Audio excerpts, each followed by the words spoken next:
So welcome back to Selva Azteca. In this episode we will be starting the final area of the entire park. The last episode on Theme Park LB's channel is quite important. He built the B&M sit down coaster, and that's what I'm going to be building the station for in this video. So if you've not already seen that, then you should definitely go and check that out, and that will help you understand what I'm doing now. So the theme for this area is quite different for what we have previously done in this park. We're going to be going for more of an Eastern build style, and you can see that straight away. I'm using the World's Fair pieces. This is the Moorish building set, and I have decided to use this because I want a variety for what we have done for the rest of the park, because the rest of the park is starting to get quite repetitive. We're using very similar style architecture, and I just wanted a change, and I wanted this area to be quite different. As Theme Park LB might have already told you, this is going to be more of a tacky area. We're going to imagine that the entire park opened with this area, so this was there right from the start, and the B&M sit down maybe opened in around 1993, and that was the first ever coaster built at this park. So I think I'll put some of the dirt drip decals on the walls to make it look a bit more run down, but it will still be quite nice. I don't want it to just be bad, but I think building tacky is a lot harder than it may seem. I think it's easier to build good, to build decently, than try and make things look purposely run down, but I'll try my best to do it. My main inspiration for this is Fata Morgana, the dark ride at Efteling. That's a beautiful dark ride, and the architecture on the facade is beautiful as well, and that is the architecture that I'm looking for. So if you know what Fata Morgana is, then you can see what I'm trying to do with this. To be honest, some of you may feel that this architecture is a little bit out of place in this park. Obviously Selva Azteca is a Spanish Mediterranean style park, but I believe that this could still be Mediterranean, you know, some of the Eastern Mediterranean countries. Think of Turkey, Israel, Egypt. That's the kind of area we're going for, and it won't really have the dense jungle all the way through.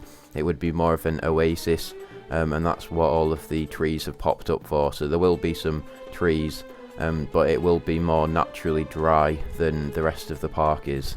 Anyway, on your screens you have been watching me start the queue for this roller coaster. Just there we built an additional queue section. If it's busy, then they can open that section and allow more guests into the queue, and then I just put a bit of shade in that, because with the fact that there won't be that many trees around, it could get very hot, and you don't want people standing in the sun all day, because you know, you could get heat stroke and it's never good for you, trust me. But then now we are working on the rest of the queue with these steps almost up to the station. The station is risen off the ground a bit, and you can see how these steps come up, and I quite like that style. It seems like it's a bit of a palace possibly, and yeah, I do like that. Here we had a problem to get that corner to fit. I couldn't really close off the corner properly, so I decided to go that extra mile, and we are building a tower.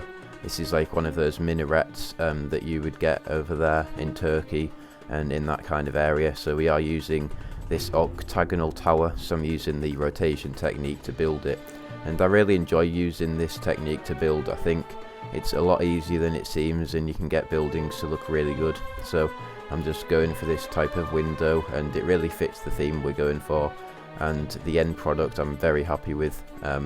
So yeah, you'll just see how it goes. It's a bit of trial and error doing this. You've got to go back a lot to see what looks good, and if it doesn't look good you can just undo it and go back to the basic thing. So I usually duplicate it and spin it round just to see how it looks, and then I'll go back again and put the pieces in, and there you can see how it fits into the building very briefly. But we are now working on the roof, and I think the roof uses about half of the pieces for the entire tower. I use wooden brackets, which isn't the best thing, because with the fact that there's not many trees around this area, you know, the government, if you could call it that, there wouldn't be much wooden resources, so they would use mainly stone and clay to build this, but I couldn't really find any suitable pieces, and I think it looks fine anyway. But yeah, we're building this roof, and then I use some of the Christmas baubles to have this little decoration on.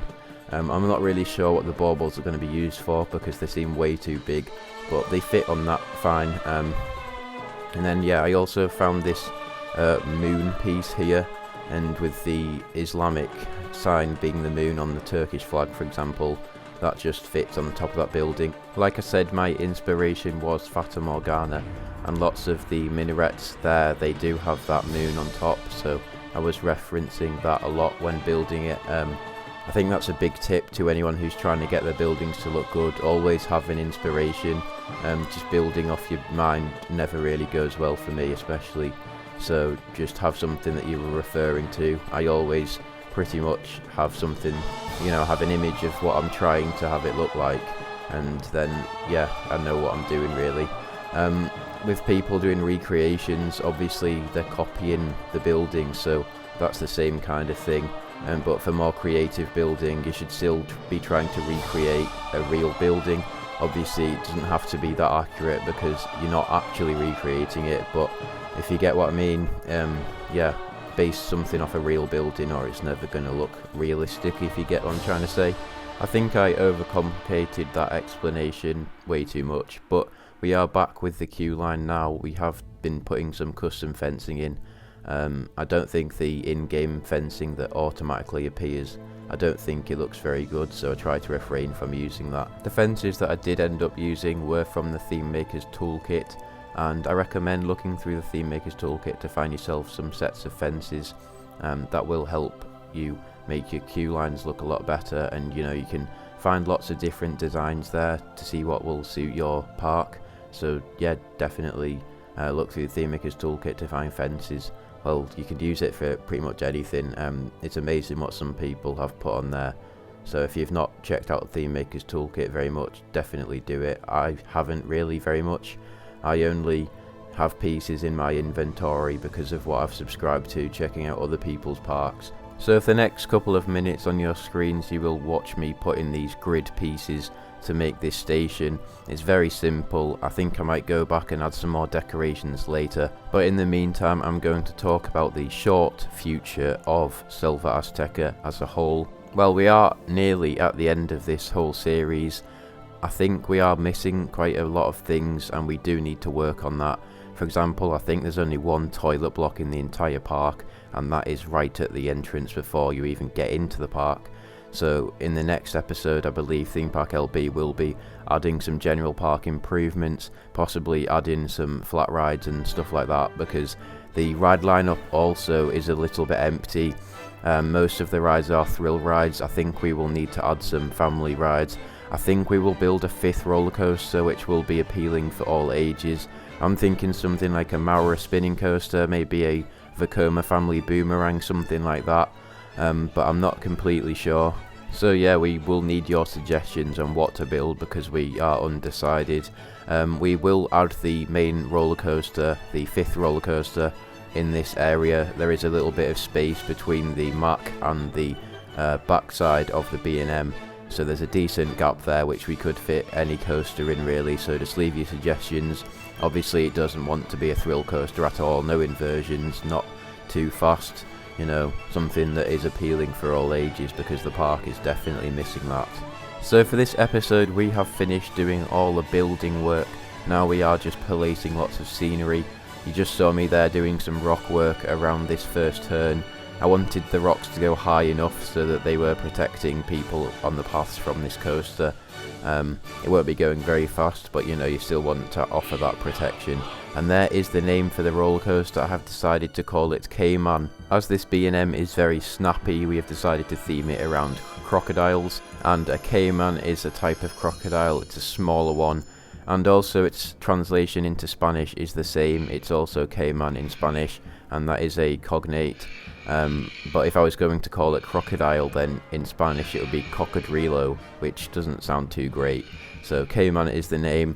And you may be wondering, do crocodiles live in this type of area, in this eastern area? And in Egypt, of course, there is the Nile crocodile, so I think it would still sort of fit. You can see Mr. Crocodile just down here in the little pond. It's a little bit hidden away, but it reminds me of Nemesis Inferno, how the crocodiles on there aren't very obvious.